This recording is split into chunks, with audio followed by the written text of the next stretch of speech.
Hello everyone. एक बार फिर से जुड़ गए हैं आपके साथ। फिर से वही क्रिकेट की बातें। 4 टीमें इस समय क्रिकेट खेल रही हैं अगर आप T20 वर्ल्ड कप को छोड़ दें तो। एक है इंग्लैंड, एक है पाकिस्तान जो उनकी सीरीज चल रही है वहाँ पे टेस्ट क्रिकेट की, और दूसरी बांग्लादेश और इंडिया।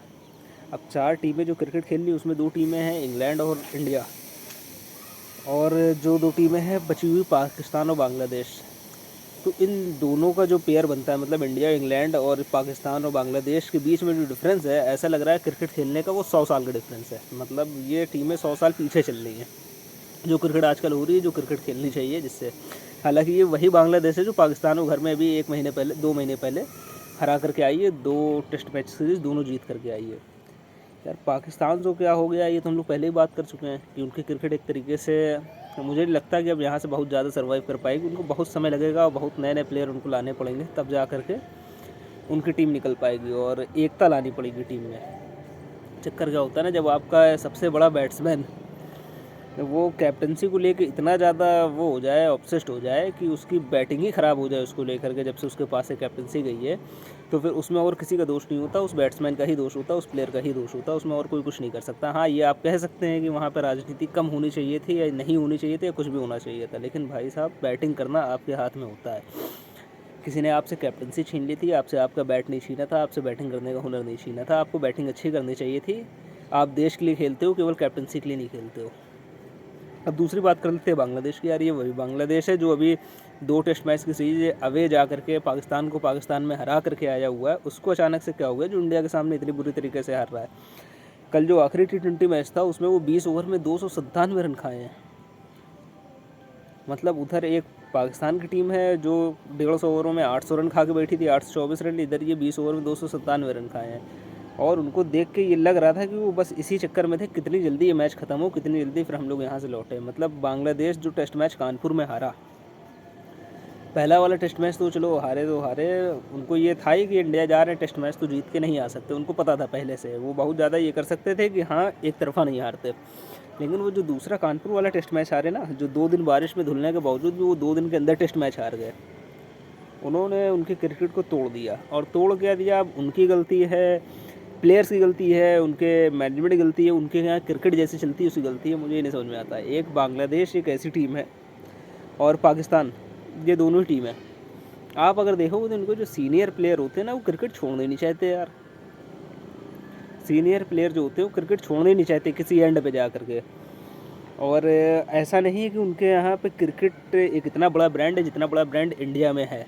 जैसे कि आप ये कहो ना कि यहाँ पे एक आदमी, मतलब बैट्समैन, उसको मौका, मतलब वो टीम में चला आ रहा है पिछले मतलब 10 सालों से, एक संजू सैमसन आप कह सकते हो, उसको मौका नहीं मिल रहा, फिर भी वो अच्छा कर रहा है, इतना अच्छा कर रहा है कि कल उसने 100 लगा दिया है। लेकिन बांग्लादेश और पाकिस्तान में दिक्कत क्या है कि वहाँ पे जो क्रिकेटर होते हैं वो स्टार तो बहुत बड़े बन जाते हैं, लेकिन वर्ल्ड लेवल पे इतने बड़े स्टार नहीं बनते हैं उनके जो मेन क्रिकेटर होते हैं। तो जैसे कि अब एक एग्जांपल के तौर पे, शायद हो सकता है मैं गलत हूँ, लेकिन मैं जो देख पा रहा हूँ, मैं जो सोच पा रहा हूँ, ये सोच पा रहा हूँ कि आपके पास 3 प्लेयर हैं।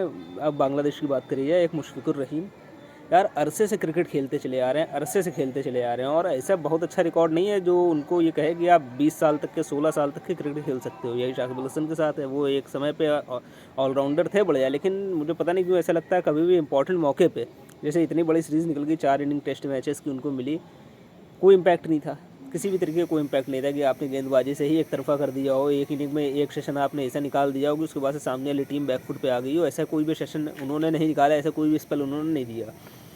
और मुशफिकुर रहीम है, शाकिब अल हसन है, और महमूदुल्लाह करके उनके जो ऑलराउंडर है T20 जो खेलते हैं, उनको देख के लगा यार मतलब इतनी एज हो गई है आपकी, आप अभी भी खेल रहे हो। तो कई बार क्या होता है ना, जब आप की परफॉर्मेंस वो अल्ट्रा, मतलब बिल्कुल लेजेंड वाली ना हो, मान लो सचिन तेंदुलकर अगर 41 साल की उम्र तक के खेले, 40 साल तक की उम्र तक खेले, तो उनके नाम आप देखो कितने बड़े बड़े रिकॉर्ड है, पूरे दुनिया का बच्चा बच्चा उनको जानता है कि हाँ यार Sachin greatest of all time है।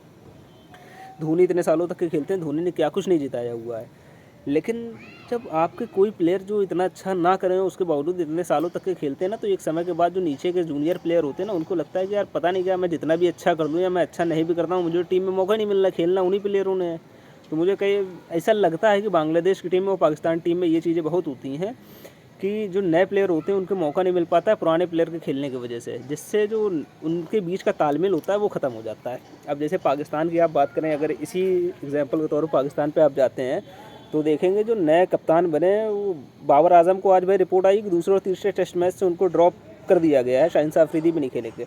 मतलब उनके बाद का आया हुआ प्लेयर शाहीन शाह अफरीदी उनसे कप्तानी चाहता है, उनसे ये चाहता है कि हमें कप्तानी मिल जाए, उनको कप्तानी ना मिले, कप्तानी का डिबेट चलने लगता है, ये सारी चीज़ें हो जाती हैं। जबकि सबको पता है बाबर नंबर 1 बैट्समैन थे। पाकिस्तान की जैसी भी टीम है, जो जैसे भी वो बैट्समैन है, भले वो जिम्बाब्वे के खिलाफ केवल रन बनाते हों, उसके बावजूद भी उनके बैट्समैन थे।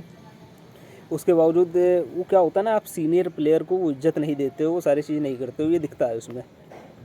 पुराने प्लेयर वापसी करते आते हैं, वो भाई एक वर्ल्ड कप खेलने को मिल जाए, मोहम्मद आमिर हो गए, इसी में देख लो आप। तो चक्कर ये है, ये चीज़ें जो टीम बिल्ड हो पाती है ना, वो एक जो आपका वो चल रहा होता है, एक पिलर चल रहा होता है, एक पाइपलाइन होती है, उसको सही नहीं कर पाते हैं। अच्छे प्लेयर आपकी पाइपलाइन में नहीं आते। वो कहते हैं यार कौन सा हमें इतना बड़ा स्टार बन जाना है कि हम मतलब बिल्कुल दुनिया के जैसे विराट कोहली बन गए हैं, जैसे MS धोनी बन गए, वैसे बन जाएंगे। वो कहते हैं हम क्रिकेट छोड़ देते हैं यार, जब खेलना ऊपर ही वाले को, नीचे वाले को नहीं खेलना है। और जिसका रीज़न ये हो गया है, जब चक्कर का जो नए प्लेयर इनके पास आ रहे हैं वो बड़े प्लेयरों के साथ खेले हुए नहीं हैं। वो मतलब देखा जाए कि वर्ल्ड क्रिकेट में जैसे होता है ना कि मान लो अब विराट कोहली जिस समय नया है, तो विराट कोहली के जिस समय नया है तो पुराने प्लेयरों को रोटेट किया जाता था। तो पुराने प्लेयर में जैसे सचिन को, सहवाग को या गंभीर को रोटेट किया जाता था। तो उस समय जो वर्ल्ड चैंपियन थे, यानी कि जो युवराज सिंह थे, MS धोनी थे, सुरेश रैना तो उस समय तक वर्ल्ड चैंपियन नहीं थे, लेकिन ये बड़े बड़े प्लेयर तो थे ही। तो इनके साथ क्या है, विराट कोहली खेलने का मौका मिल गया है, एक कंपटीशन मिल गया अच्छा सा कि उनको समझ में आई सारी चीज़ें। हालांकि वो पहले से बहुत बड़े अच्छे प्लेयर थे, लेकिन कहने का मतलब ये है कि ये चीज़ें बांग्लादेश और पाकिस्तान में इतने अच्छे से नहीं हो पाई। अब पाकिस्तान को तो आप देखो, पिछले 10 सालों से 12 सालों से तो वहाँ क्रिकेट ही नहीं होती थी।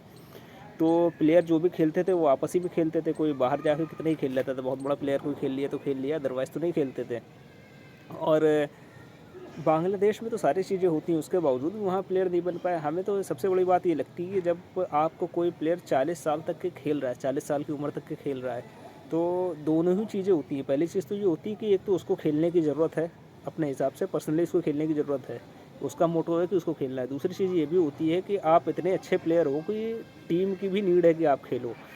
तो नो डाउट बांग्लादेश को नीड है कि उनके पुराने प्लेयर खेलें, पर उनको ये भी देखना चाहिए कि वो नए प्लेयर कुछ ऐसे इनके साथ रह के तैयार कर दें कि भाई क्या होगा ना कि कोई बैट्समैन है या कोई सपोज हम कह देते हैं कोई एक नया ऑलराउंडर आया, तो वो ऑलराउंडर शाकिब अल हसन के साथ खेल के सीखेगा। ये बात आपकी सही है कि शाकिब अल हसन का वहाँ पे खेलना ज़रूरी है, लेकिन अगर वो साथ में खेलेगा तो सीखेगा। अगर वहाँ पे जगह एक ही आदमी की बनती है, आप शाकिब अल हसन को खिला दोगे तो वो तो पहले से पता है वो अपना काम करके चले जाएंगे जो करते हैं। मान लो ये काम होती है ना कि वो खेलेंगे तो आपको एश्योर कर देंगे कि हाँ ये मैच आप जीत जाओगे। हो सकता है वहाँ पे आप कोई नया प्लेयर खिलाओ तो वो मैच हार जाओ आप, लेकिन जो नया प्लेयर खिलाओगे वो नया प्लेयर तैयार होगा फिर वहाँ से। ये चीज़ होती है। जैसे कि बहुत पहले से इंडिया में बातें होती थी कि T20 की टीम में आपको रोहित शर्मा और विराट कोहली को छोड़ देना चाहिए। वो इसीलिए होती थी कि यार आपने जितना खेलना है खेलिए, नए प्लेयर तैयार हैं नहीं हैं जो भी है, हम उनके साथ जाएंगे, हम हारेंगे चाहे जीतेंगे या कुछ भी करेंगे। और अब छोड़ दिए तो टीम ने क्या खेला है, टीम ने कल 20 ओवर में 297 बनाए हैं। और बांग्लादेश की बॉलिंग हम कहते हैं बहुत अच्छी नहीं है, लेकिन इतनी ख़राब भी नहीं है कि 20 ओवर में 297 खा जाए। आज से पहले किसी ने बांग्लादेश को नहीं मारे ना 20 ओवर में 297, इंडिया ने मारे पहली बार। तो आपको कई बार होता है नए प्लेयर को मौका भी देना चाहिए। अब